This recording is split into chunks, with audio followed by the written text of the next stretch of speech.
Boa tarde, pessoal. Meu nome é Naira, sou mestre em Nutrição e Saúde e atualmente eu estou no doutorado aqui na Faculdade de Medicina. E hoje eu vim falar com vocês um pouquinho sobre a hipertensão arterial, que dia 26 de abril a gente tem o Dia Nacional de Prevenção e Combate à Hipertensão Arterial como uma forma de conscientização dessa doença que ela é silenciosa, mas que tem consequências importantes para a nossa saúde. Então, na aula de hoje, eu vou abordar com vocês sobre o conceito, os fatores de risco, a epidemiologia, as consequências, o diagnóstico, a avaliação clínica e complementar desse indivíduo hipertenso e o tratamento não medicamentoso. Então, a hipertensão arterial ela é uma doença crônica não transmissível. É uma condição multifatorial que depende de vários fatores, entre eles genéticos, ambientais, sociais, enfim. Ela é caracterizada como uma elevação persistente da pressão arterial e essa pressão ela tem que estar acima, como a gente já normalmente conhece, como 14/9. Para ser caracterizada como hipertenso, a pressão arterial, ou seja, a pressão arterial sistólica, ela tem que estar maior ou igual a 140 milímetros de mercúrio, e a pressão diastólica ela tem que estar acima ou igual a 90 milímetros de mercúrio. Esse diagnóstico ele tem que ser feito com medida com técnica correta, em pelo menos 2 ocasiões diferentes, e na ausência de uma medicação antihipertensiva.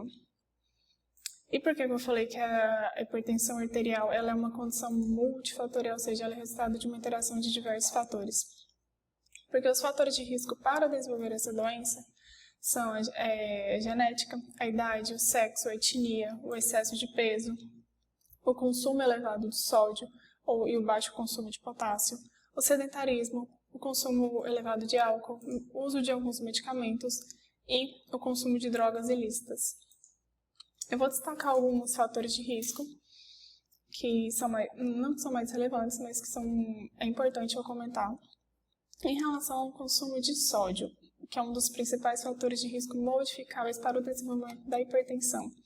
A ingestão de sódio acima de 2 gramas por dia, ou seja, um consumo maior que 5 gramas de sal por dia, que é a recomendação que a gente já conhece, está associado com o desenvolvimento de doenças cardiovasculares e o desenvolvimento de acidente cerebral, o desenvolvimento de doenças cardiovasculares no geral.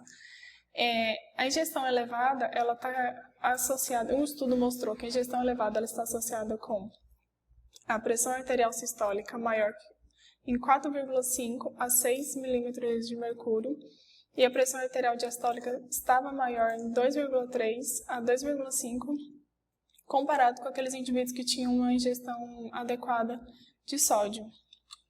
E aqui no Brasil, lembrando que a recomendação de consumo de sal é de 5 gramas, tem que ser menor que 5 gramas, ou seja, o consumo de sódio tem que ser menor de 2 gramas por dia. Já no Brasil, a gente tem um consumo de sal de 9,3 gramas por dia, ou seja, está bem acima do que é preconizado. Em relação ao álcool, foi encontrado em estudos que a elevação dos níveis pressóricos estavam associados com uma ingestão de álcool acima de 6 doses por dia. E uma dose de álcool ela é 30 gramas por dia. Isso é equivalente a uma garrafa de cerveja, 2 taças de vinho ou uma dose de destilado. Então, essa elevação dos níveis pressóricos elas foram maiores em indivíduos que consumiam essa porção 6 vezes a mais.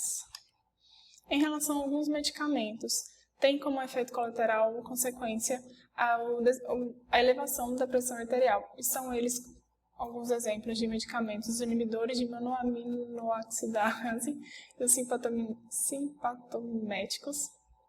Tem como exemplo descongestionantes nasais, que são bem utilizados, antidepressivos tricíclicos, os hormônios tireoidianos, os contraceptivos orais, os anti-inflamatórios não esteroides, os glicocorticoides, a ciclosporina e a eritropoietina. São exemplos de alguns medicamentos que têm como efeito colateral essa elevação na pressão arterial.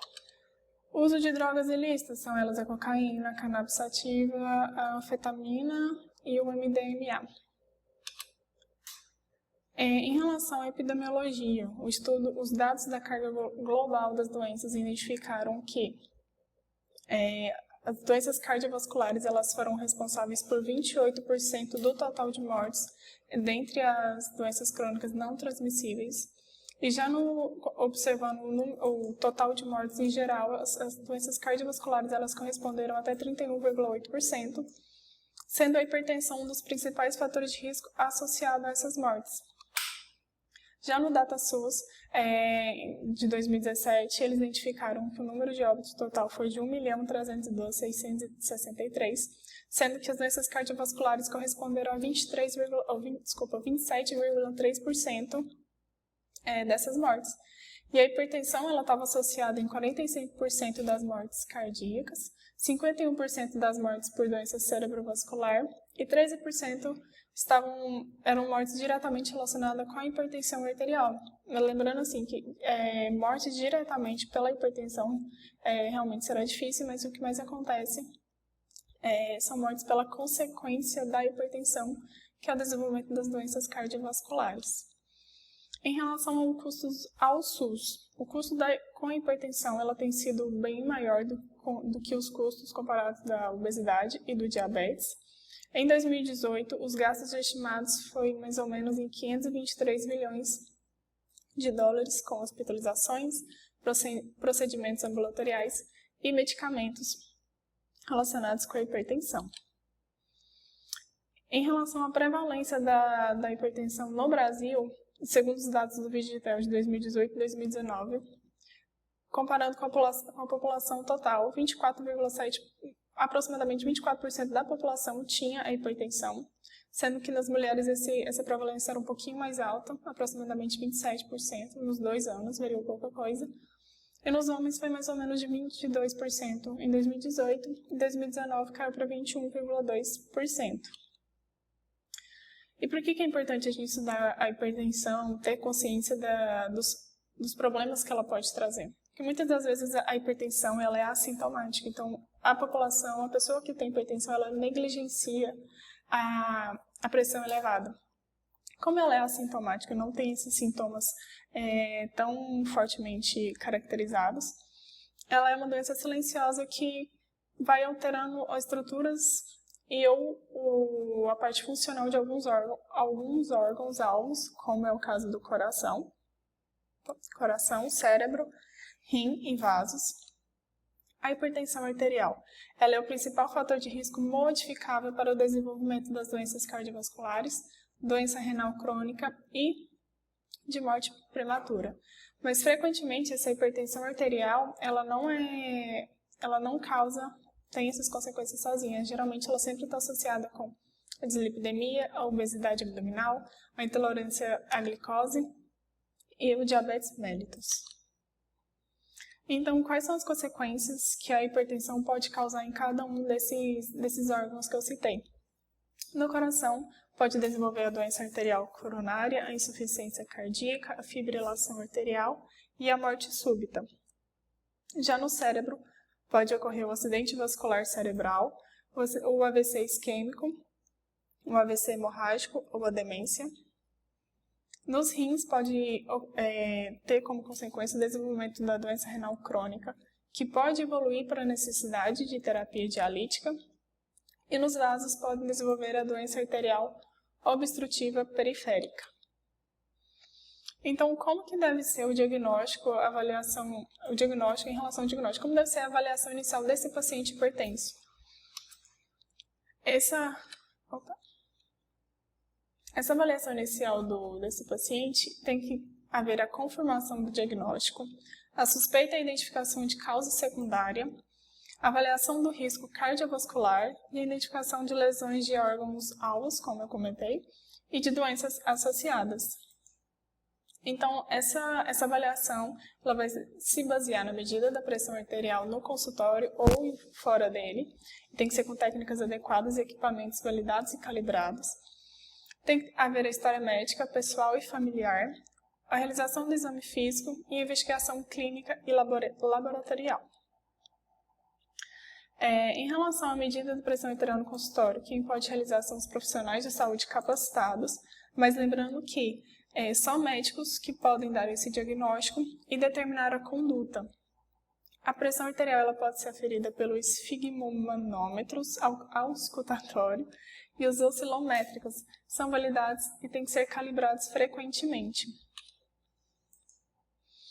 Aqui eu chamo a atenção pela questão da medida inadequada da pressão arterial, como é importante usar um equipamento validado e calibrado para que não haja uma classificação imprecisa ou então uma superestimação ou uma subestimação que vai levar a um tratamento inadequado ou até mesmo um tratamento desnecessário.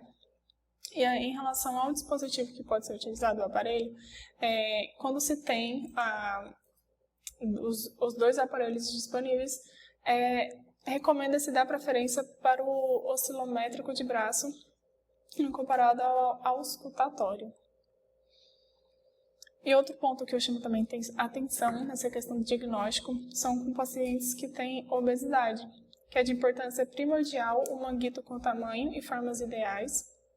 Nesses indivíduos são recomendados manguitos mais largos e longos para não superestimar a pressão arterial. E em caso de obesidade grave, em que a circunferência do braço do indivíduo está acima de 50 centímetros, pode ser considerado utilizar a abordagem do antebraço.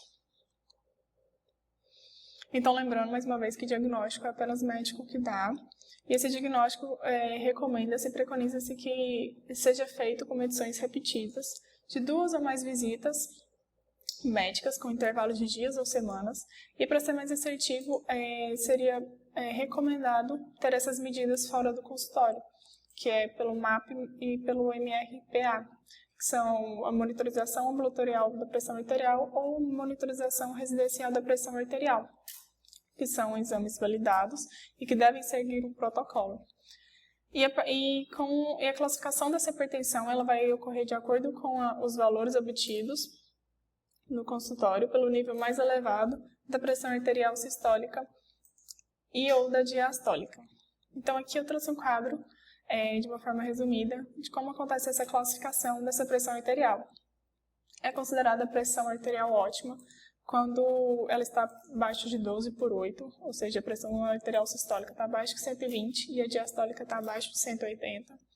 É considerada normal quando a pressão sistólica ela varia entre 120 e 129 e a diastólica varia entre 80 e 84. Para a hipertensão é considerado quando a sistólica varia de 130 a 139 e a diastólica varia de 85 a 89. A hipertensão ela é definida quando a pressão arterial do indivíduo está acima, é maior ou igual a 14/9. Então, dentro da classificação de hipertensão, a gente tem o estágio 1, estágio 2 e estágio 3, que conforme for maior elevada a pressão arterial do indivíduo, ele vai sendo encaixado nessas classificações. E aí a Sociedade Brasileira de Cardiologia, ela traz um esquema de como deve ser feito esse diagnóstico e as condutas posteriormente. Então, indivíduos que têm a pressão arterial ótima e normal, eles são monitorados anualmente.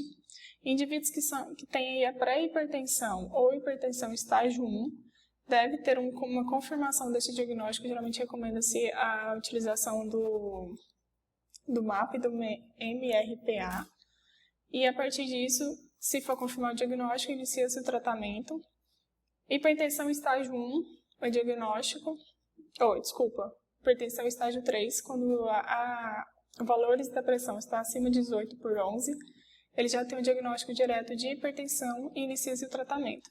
Ou então, quando o paciente já dá entrada em emergência ou urgência hipertensiva, ele já tem hipertensão também diretamente confirmada e inicia-se o tratamento. Então, em relação à avaliação clínica e complementar desse indivíduo hipertenso, a história clínica ela vai se basear no método tradicional, ou seja, vai ter a anamnese, o exame físico, o exame laboratorial. E esse método tradicional ele tem como objetivo ter o diagnóstico correto da hipertensão arterial, estratificar o risco cardiovascular e renal e, consequentemente, estabelecer a estratégia terapêutica correta.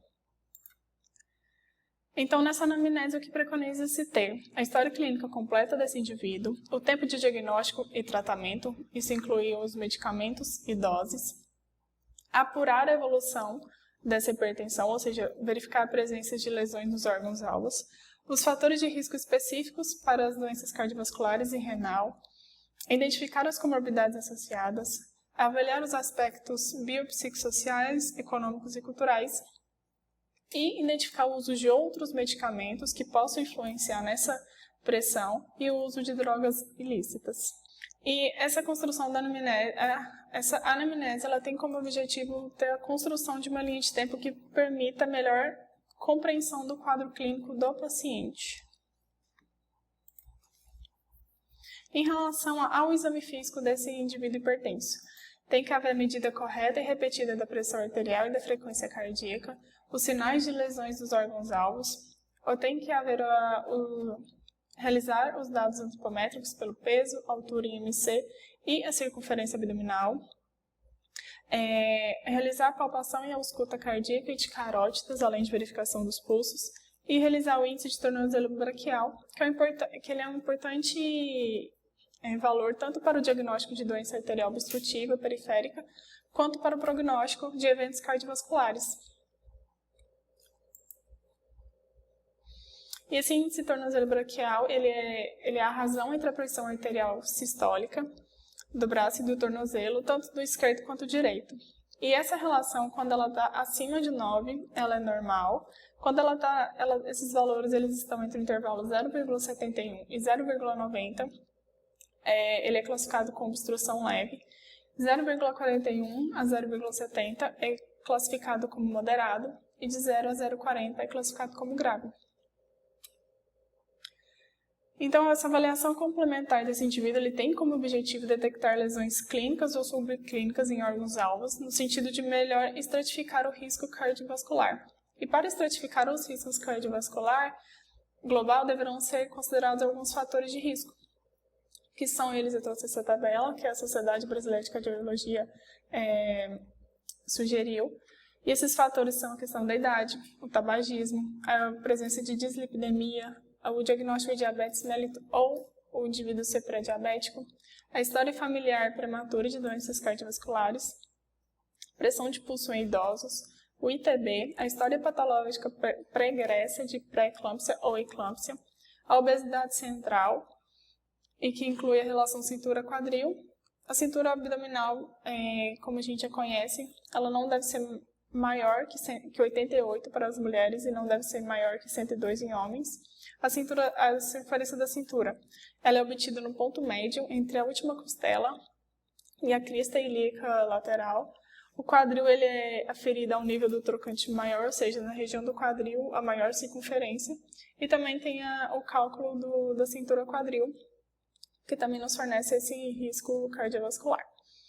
E o último fator é o perfil de síndrome metabólica, que deve ser levado em consideração também. Em relação aos exames laboratoriais, os indivíduos hipertensos eles devem realizar essa dosagem sérica de potássio, ácido úrico, creatinina, glicemia, perfil lipídico, além do exame de urina e do eletrocardiograma para possível detecção da hipertrofia ventricular esquerda. Por que é importante a gente realizar essa estratificação de risco cardiovascular? Porque a pressão arterial ela tem uma ligação direta com o risco de desenvolvimento das doenças cardiovasculares. A pressão arterial associada a outros fatores de risco, eles interagem de forma sinérgica. Então, o efeito proterogênico da pressão arterial ele vai ser intensificado quanto maior for o número e a intensidade desses fatores de riscos associados. E, como consequência, a doença cardiovascular ela é uma condição multifatorial, ou seja, é o resultado de interações desses fatores de risco da hipertensão associada com outros fatores. E aí, então, quantificar o risco do paciente hipertenso desenvolver as doenças cardiovasculares em um determinado período de tempo é parte essencial do processo e pode nortear estratégias preventivas e de tratamento, ou seja, tratar a hipertensão arterial é estratificar os riscos cardiovasculares, porque dessa forma a gente vai conseguir delinear o melhor tratamento. Então, a estratificação do risco adicional, ou seja, desse risco cardiovascular, os pacientes hipertensos, como eu já falei, eles coexistem ou agregam-se de outros fatores e dessa forma devem ser procurados os fatores de riscos coexistentes na hipertensão arterial, as lesões do órgãos-alvos e a presença já estabelecida de algumas doenças cardiovasculares e renal. Em relação aos fatores de risco que coexistem na hipertensão arterial, a gente tem como fator o do sexo masculino, ter idade acima de 55 anos para os homens e acima de 65 anos da mulher, ter doenças cardiovasculares prematuras em parentes de primeiro grau, a dislipidemia, o diabetes e a obesidade. Já em relação à presença de doenças cardiovasculares renal estabelecidas, dentro da categoria cerebrovascular estão incluídos o acidente vascular encefálico isquêmico, a hemorragia encefálica, acidente isquêmico transitório. Na categoria de doença arterial coronariana, estão englobados a angina, o infarto agudo do miocárdio, a isquemia miocárdica silenciosa, a cirurgia de revascularização miocárdica, a intervenção coronariana prévias. E aí, em relação às doenças cardiovasculares, estão a insuficiência cardíaca com fração de ejeção preservada ou reduzida, a fibrilação atrial, a DALP sintomática e a doença de aorta relacionada com aneurismas, hematomas ou ulcerações. E já a doença renal crônica estágio 4, ela é identificada pelo ritmo de filtração glomerular estimado menor que 30, a relação de albuminúria por creatinúria em amostras isoladas, maior que 300 mg por grama de creatinina, a proteinúria pela creatininúria em amostras isoladas também são parâmetros utilizados para identificar a doença renal crônica estágio 4. E aí, a Sociedade Brasileira de Cardiologia trouxe esse quadro para melhor identificar, fazer essa estratificação do risco cardiovascular desses indivíduos hipertensos. Então, para conseguir identificar de uma forma bem simples, aqui em cima estão a classificação do indivíduo hipertenso de acordo com o diagnóstico médico. E aqui ao lado estão os fatores de riscos associados ou já com a presença de alguma doença associada. Então, por exemplo, se o indivíduo ele for do estágio 1, mas já tiver diabetes, ele se encontra num risco alto de doenças cardiovasculares. Da mesma forma que se ele for pré-hipertenso, não tem a hipertensão ainda de fato, o diagnóstico, mas ele tem uma DRC estágio 3, ele já é um indivíduo de risco alto para as doenças cardiovasculares. Então, os motivos, novamente, só para reforçar a importância dessa estratificação do risco cardiovascular em pacientes hipertensos, porque dessa forma a gente consegue estimar o risco de eventos cardiovasculares em médio e longo prazos. Dessa forma a gente consegue estipular também a frequência de atendimentos que esse indivíduo necessita,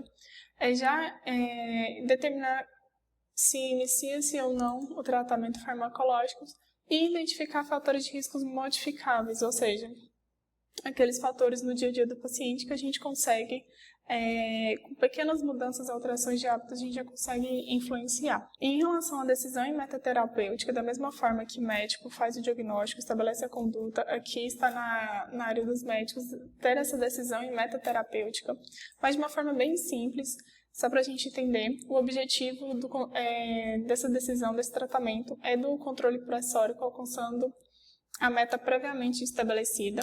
Em relação à meta que vai ser estabelecida, ela deve ser definida individualmente, considerando a idade, a presença de doença cardiovascular ou de seus fatores de risco. E de uma forma geral, muitos imaginam que a pressão arterial ela deve ser reduzida, voltar lá para a normalidade de 12/8, mas não vai ser o caso de muitas doenças. A normalidade basicamente vai ser de 13/8, porque para voltar essa pressão muito baixa, muitas das vezes vai ter que ser utilizada uma dosagem alta de medicamento. E isso a gente coloca o paciente em risco pelos efeitos colaterais desse remédio que vai ser utilizado. Então a gente tem que balancear os efeitos benéficos e maléficos nessas situações. Então aqui a gente já entra no tratamento não medicamentoso, que eu vou abordar a questão do tabagismo, padrão alimentar, sódio, o consumo de potássios, laticínios, chocolate e produtos com cacau, a questão da vitamina D, perda de peso, o consumo de bebidas alcoólicas, atividades e exercício físico e até mesmo a questão da espiritualidade. Então, são fatores que a gente, no nosso dia a dia, consegue modificar e trazer benefícios à nossa saúde. Trouxe um pouquinho do que tem na literatura, não tem, Então, vamos. Em relação ao tabagismo, ele é um dos principais fatores de risco para doenças cardiovasculares, e neles estão inclusos não somente o cigarro, mas também charuto, cigarrilho, cachimbo, narguilé e cigarro eletrônico. A gente está vendo muito os jovens utilizando narguilé, e cigarro eletrônico, ainda muitos falam que não tem problema, não tem efeito prejudicial à saúde, mas tem sim, porque eles contêm tabaco, e o tabaco ele tem o potencial de causar danos pela aceleração de processos aterotrombóticos e elevação temporária da pressão arterial. O uso de tabaco, em estudos, eles identificaram uma elevação da pressão arterial em aproximadamente de 5 a 10 milímetros de mercúrio. Então, portanto, em relação ao tabagismo, o uso deve ser cessado. Em relação ao padrão alimentar, padrões alimentares considerados saudáveis, eles identificaram que reduz a pressão arterial. E um deles é a dieta do tipo DASH. Vou falar DASH porque acho que vai ficar mais fácil. Ela se baseia no maior consumo de frutas, hortaliças, laticínios, com baixo teor de gorduras e cereais integrais, consumo moderado de oleaginosas, redução do consumo de gorduras, de doces de carnes vermelhas. E esse efeito hipotensor dessa dieta chamada de DASH não é especificamente por um único alimento, pela presença de um grupo de alimentos em si, mas sim pela composição no geral da dieta, que é pelo alto teor de potássio, de cálcio, magnésio e fibras com baixas quantidades de gorduras. Então aqui a gente tem, a sociedade ela trouxe de uma forma esquematizada como que é a composição dessa dieta do tipo DASH. Aqui nas frutas, eles recomendam um consumo de 4 a 5 porções diárias de frutas. Mas o que seria uma porção de fruta?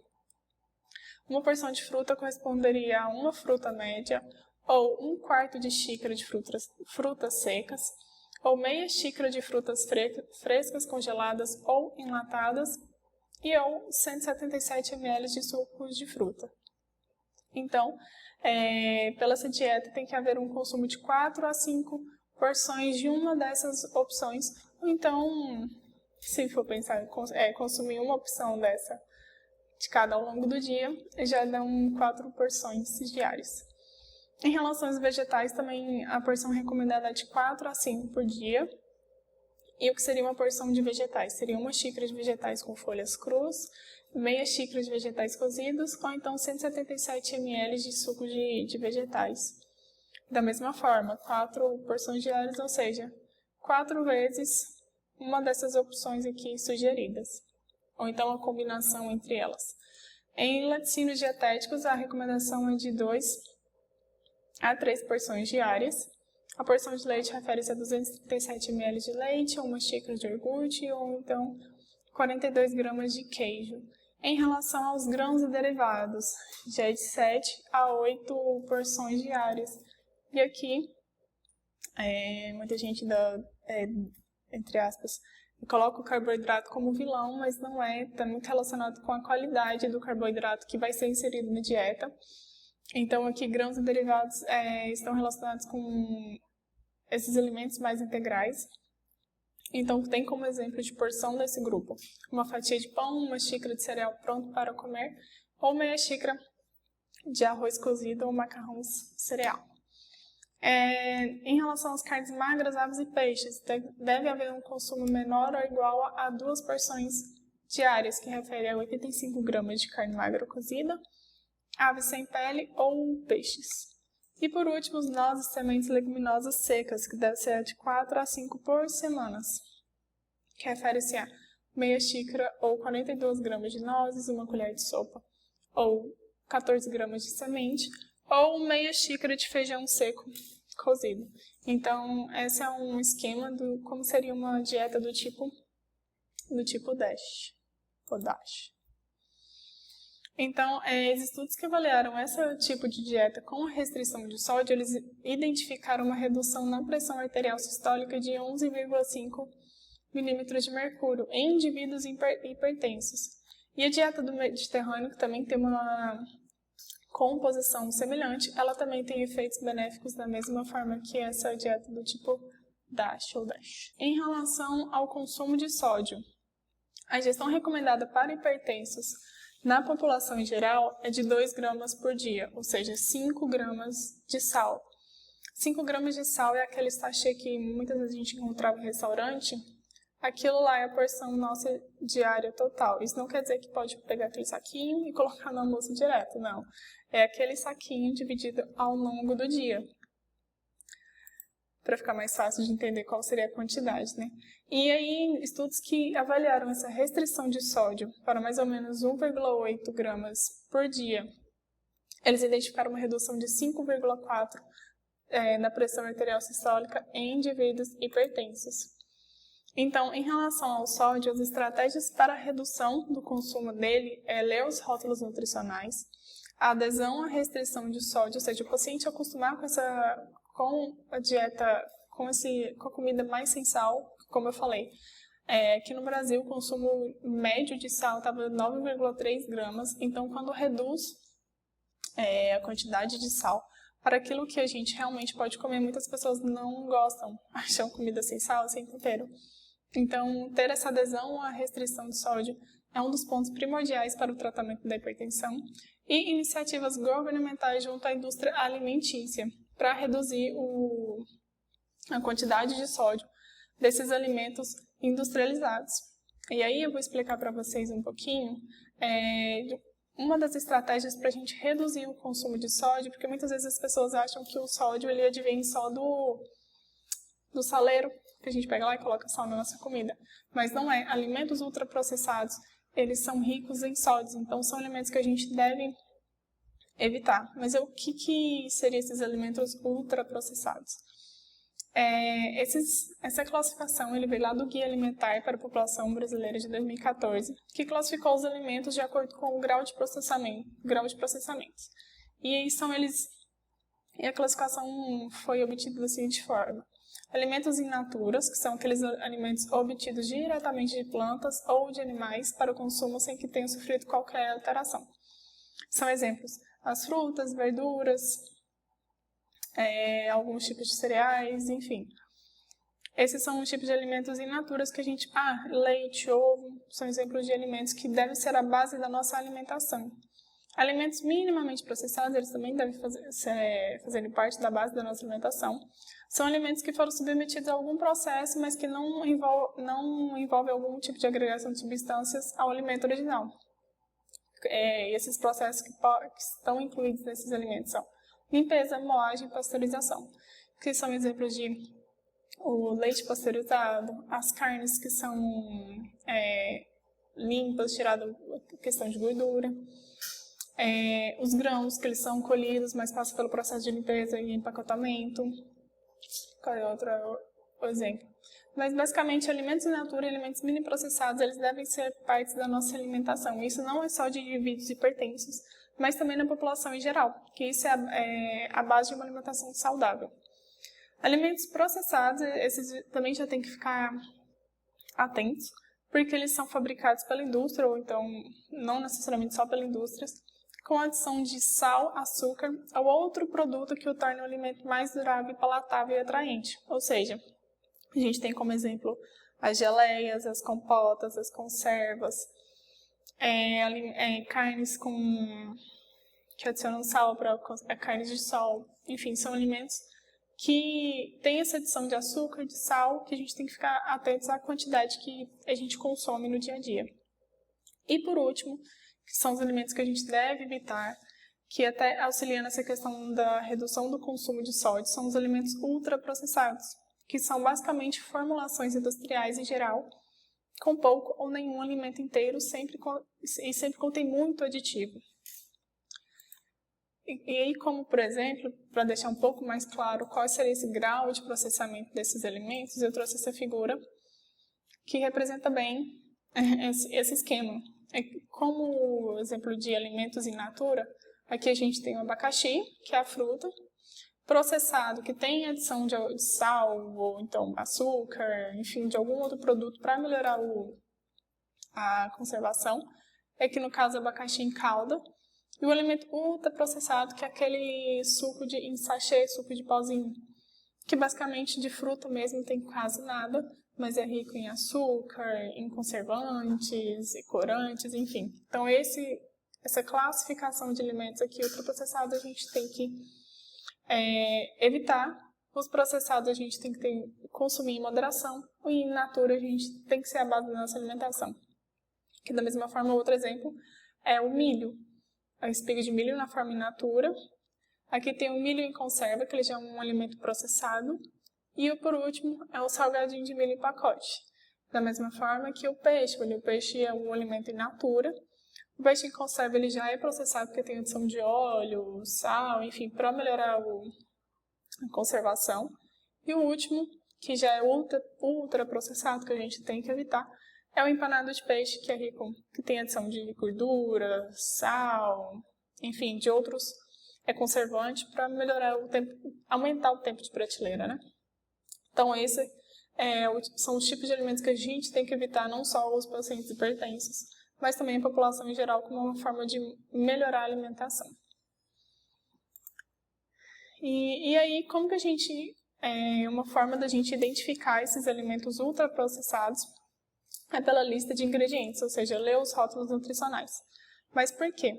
Porque lá na lista de ingredientes, lá no rótulo do produto, deve constar os ingredientes daquele alimento, daquele produto alimentício, daquele alimento. E esses ingredientes eles vão ser dispostos da maior quantidade para a menor quantidade. Então aqui, não lembro de qual rótulo que eu peguei, mas o primeiro ingrediente desse produto já era açúcar. Depois farinha de trigo enriquecida, a gordura de palma, amido de milho, enfim.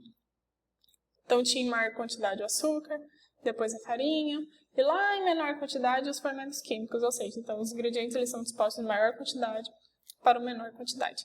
E aqui os últimos componentes geralmente são os aditivos químicos, os aditivos da indústria. Então, os alimentos ultraprocessados eles podem ser identificados olhando essa lista de ingredientes. Por quê? Porque os ultraprocessados geralmente ele tem de 5 ou mais ingredientes nessa lista, mas não são ingredientes água, ovo, leite, farinha, leite, enfim, não são esses tipos de ingredientes. São esses tipos de ingredientes aqui, extrato de malte, emulsificante, corante caramelo, aromatizante, ou seja, aditivos que a gente normalmente não adicionaria em casa. Então, esses são os alimentos ultraprocessados. São alimentos ou produtos alimentícios, de novo, com uma extensa lista de ingredientes, ou seja, 5 ou mais, em que vai ter em sua composição uma grande quantidade de conservantes, estabilizantes, corantes, edulcorantes, aromatizantes, além do excesso de gordura, vegetal hidrogenada, açúcar e sódio. Tudo aquilo que a gente tem que evitar, principalmente no paciente hipertenso. Então, aqui, mais uma vez, para ficar um pouco mais claro para vocês o que seria esse grau de processamento e como que a gente identifica no supermercado. Um dos exemplos mais simples que a gente tem é a questão do iogurte natural desnatado, ou não precisa ser necessariamente desnatado, mas é o iogurte natural e o iogurte integral de mel, aqueles industrializados normais. Muitas vezes as pessoas consomem iogurte, vão lá no supermercado e falam, não, eu consumo iogurte, eu compro os de bandejinha, então aqueles potinhos, enfim. Só que a quantidade de açúcar ou então de aditivos químicos que tem não compensam o que seria o efeito benéfico do açúcar. Então por isso que a gente sempre tem que olhar essa lista de ingredientes. Aqui o iogurte basicamente ele tem que ser composto por 2 ingredientes, leite e fermento, para ele ser um alimento minimamente processado e deve fazer parte da nossa alimentação. Aqui já vem o iogurte integral de mel, ou seja, um alimento ultraprocessado que deve ser evitado. Olha a quantidade de ingredientes que ele tem e a quantidade de aditivos alimentares industriais que tem nele. Então, assim, aqui tem um exemplo de como um alimento que é muito bom, mas ele tem tipos de processamento diferente. Então, é esse tipo de caso que a gente tem que ficar atento na hora de fazer a compra. Mas mas lembrando, esse é só um exemplo. Aí isso pra gente tem que olhar os biscoitos, as bolachas, pão. Pão também é muito comum disso acontecer. fala que é pão integral, mas na hora que olha, o primeiro ingrediente não é nem farinha de trigo integral, e quando olha o restante dos ingredientes é cheio de açúcar, de gordura, de conservantes, edulcorantes, enfim, que não compensam o título ali que traz que a indústria coloca só para, entre aspas, nos enganar, né? Então, são exemplos, após essa explicação dos alimentos ultraprocessados ou até mesmo processados, que têm adição de açúcar e sal, os alimentos que a gente deve evitar, que são ricos em sódio, as carnes processadas, como por exemplo, presunto, mortadela, salsicha, linguiça, salame, aqui também inclui peito de peru não é saudável, como muitas pessoas acham, bacon, carne seca, nuggets, os enlatados, extrato de tomate, conserva de milho, de ervilha, os queijos principalmente da cor amarelada, parmesão, provolone, prato e temperos prontos, o molho de soja, que é o molho shoyu, molho inglês, ketchup, mostarda, maionese, extrato concentrado, amaciantes de carne e sopa desidratadas, ou os lanches industrializados, aqueles chips, batata frita e salgadinhos de pacote. Então, uma forma da gente evitar esses alimentos e o que a gente deve priorizar são o consumo de vegetais frescos, congelados ou enlatados sem adição de sal, uso de ervas, especiarias e misturas de temperos sem sal para cozinhar e à mesa, evitar também de levar o saleiro à mesa. Sempre que possível, convém lavar os alimentos enlatados, como atum, para remover um pouco do sódio. E também, alguns tipos de sal de cozinha, sal rosa do Himalaia, sal marinho, entre outros, apresentam o mesmo conteúdo de cloreto de sódio que o sal normal de cozinha ou sal grosso. Então, muitas vezes a gente teve aquela moda de sal rosa do Himalaia, que ele tinha um efeito benéfico, era melhor que o sal de cozinha tradicional, mas não é verdade. Até mesmo pela composição dele, fala que tem mais micronutrientes, mas essa composição não compensa a substituição. Quando a gente vai comparar, a composição do sal rosa do Himalaia é pouco diferente do sal comum que a gente usa. Então, o que preconiza-se é a redução do consumo de sal de forma em geral. Em relação ao potássio, eles identificaram que uma ingestão adequada de 90 a 120 tem um efeito benéfico na pressão arterial, ou seja, tem uma redução. No estudo que eles identificaram que houve esse consumo adequado de potássio, eles identificaram uma redução de 5,3 na pressão arterial sistólica e de 3,1 na pressão arterial diastólica. E quais alimentos que são ricos em potássio que a gente pode colocar na nossa alimentação? O damasco, o abacate, melão, o leite desnatado, o iogurte desnatado, folhas verdes, os peixes, linguado e atum, feijão, laranja, ervilha, ameixa, espinafre, tomate e uva passa. Então, aquela relação básica para hipertensos, redução do consumo de sódio e aumento do consumo do potássio. Em relação a leites e derivados, apesar deles serem ricos em ácidos graxos saturados, que a gente sabe que tem um efeito prejudicial à saúde, dependendo da quantidade. Esses que eu estou falando são da versão integral, o desnatado não tem esse elevado teor de gorduras. Apesar deles, na versão integral, eles serem ricos em ácidos graxos saturados, eles também contêm substâncias que são benéficas para a gente, como é o caso da proteína do soro de leite, que é o whey protein, como a gente conhece, os fosfolipídios da membrana dos glóbulos de gordura, o cálcio, o magnésio, o potássio, os probióticos e as vitaminas K. Apesar dessa composição de ácidos graxos na versão integral, alguns estudos identificaram uma associação inversa ao risco de doenças cardiovasculares. Então, dessa forma, o que preconiza-se é o consumo de laticínios com baixo teor de gorduras.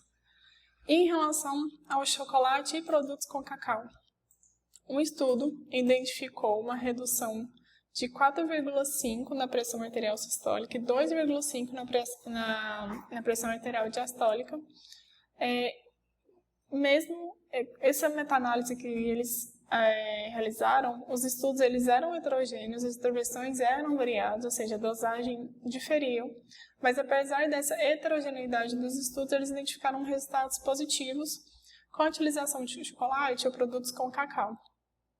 E a gente tem que ter atenção à questão do valor calórico. Quando a gente opta pelo chocolate ou alguns produtos com cacau, geralmente são produtos com maior valor calórico. Então, quando a gente for adicionar nosso plano alimentar, a nossa dieta, a gente tem que estar atento a essas quantidades. Em relação a café e produtos com cafeína, além do café ser rico em cafeína, ele também possui outros compostos bioativos, como polifenóis, ácidos clorogênicos ou magnésio e o potássio. E essa composição, ele favorece a redução da pressão arterial. A cafeína, especificamente a cafeína, ela é capaz de elevar agudamente a pressão arterial por mais de 3 horas, mas o consumo regular, ele leva à tolerância. E aí, mesmo com esse efeito da cafeína de elevar a pressão arterial, alguns estudos de meta-análise identificaram que o café de consumo ele se associou a um efeito discreto na redução do risco de hipertensão. Então, na falta dessas evidências robustas, recomenda-se que não exceda as quantidades baixas a moderadas de cafeína, ou seja, que é até 200 mg de cafeína. E aqui, a Sociedade Brasileira já trouxe um quadro com as quantidades de cafeína encontradas, por exemplo, no café passado coado, no café instantâneo, café expresso, café descafeinado, chá preto, no chá verde e no chá de camomila. Mas é importante a gente observar também o volume aqui, porque às vezes a gente olha, nossa, café passado tem muita quantidade de cafeína, mas é importante a gente também olhar a quantidade de café que foi considerado aqui. Em relação à perda de peso, a gente sabe que o ganho de peso, o excesso de tecido adiposo, ele tem um efeito hipertensor, ou seja, aumenta a pressão arterial. Então, em relação à adiposidade corporal excessiva, principalmente a adiposidade visceral, que é essa que fica na barriga, eles identificaram que foi um importante fator de risco para o desenvolvimento da hipertensão arterial, ou seja, essa adiposidade excessiva, ela estava relacionada, era causa, entre aspas assim, de 65% a 75% dos casos de hipertensão. E que a perda ponderal de aproximadamente 5,1 quilos já resultou numa redução de 4,4 na pressão arterial sistólica e de 3,6 milímetros de mercúrio na pressão arterial diastólica. Então, principalmente para indivíduos com obesidade ou sobrepeso, além de incluir o IMC, é importante a gente também incluir parâmetros de adiposidade corporal central, como é o caso da circunferência da cintura. O ideal é alcançar e manter um peso corporal saudável. Isso através do IMC, a gente pode avaliar para um IMC menor que 25 kg por metro quadrado. Idosos, esse IMC ele deve ficar entre 22 a 27 kg por metro quadrado. Em relação à circunferência da cintura, tem que ser menor que 90 nos homens e menor que 80 nas mulheres. E aí, no estudo, eles identificaram que para cada 5 unidades acima do IMC, ou seja, de um IMC acima de 25, o risco de morte prematura aumentou cerca de 31%, assim como o risco de 49% para mortalidade cardiovascular. Em relação à bebida alcoólica, indivíduos que consomem bebidas alcoólicas, que já têm esse consumo diário, e é hipertenso, não deve ultrapassar 30 gramas de álcool por dia. E o que seria 30 gramas de álcool por dia? Isso corresponde a uma garrafa de cerveja, ou 2 taças de vinho, ou uma dose de destilado, porque tem uma concentração maior de álcool. E essa quantidade ela deve ser reduzida à metade para homens com baixo peso, homens com baixo peso, mulheres, indivíduos com sobrepeso e ou triglicerídeos elevados. Indivíduos que não costumam beber não devem ser induzidos a consumir bebidas alcoólicas.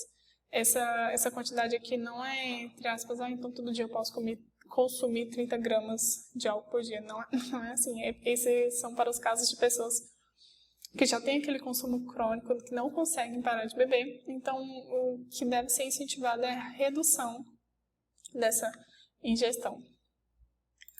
E aí, indivíduos que consumiam mais que 2 drinks por dia, a redução no consumo de bebidas alcoólicas associou maior redução de pressão arterial, cerca de 5,5 em pressão arterial sistólica e 3,97, ou seja, aqueles indivíduos que tinham um consumo elevado, de 6 drinks por dia ou mais, e reduziram para 2 drinks, eles tiveram essa redução na pressão.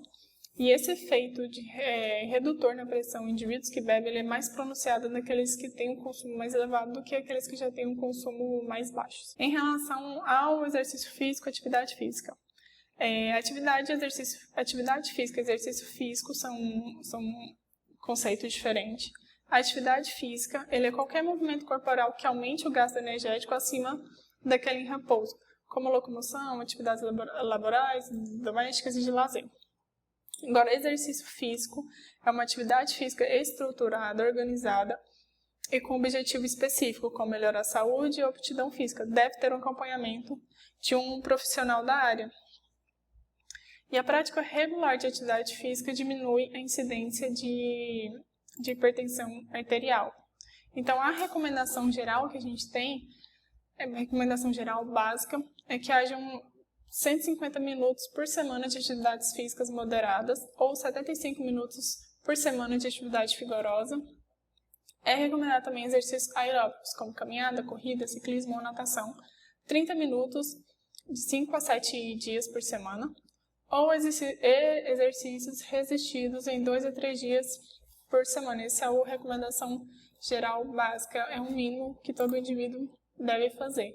E aí, aqui tem um quadro mostrando qual é o impacto desses exercícios na pressão arterial sistólica e diastólica. Aqui, a questão do aeróbico reduziu mais ou menos 12,3 na sistólica e 6,1 na diastólica.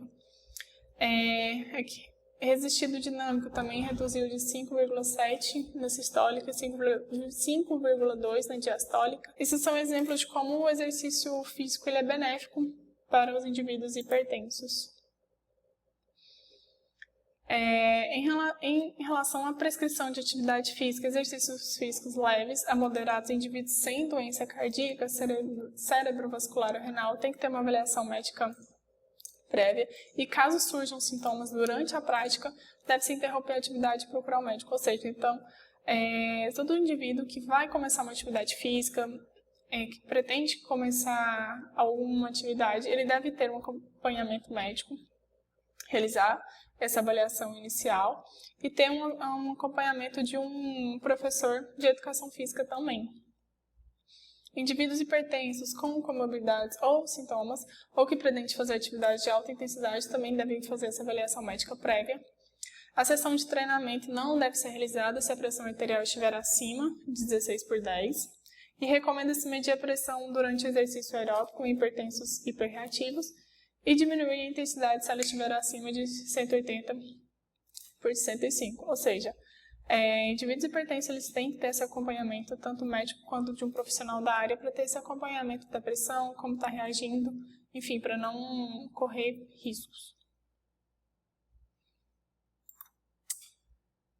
Então, é isso que eu trouxe para vocês. Obrigada!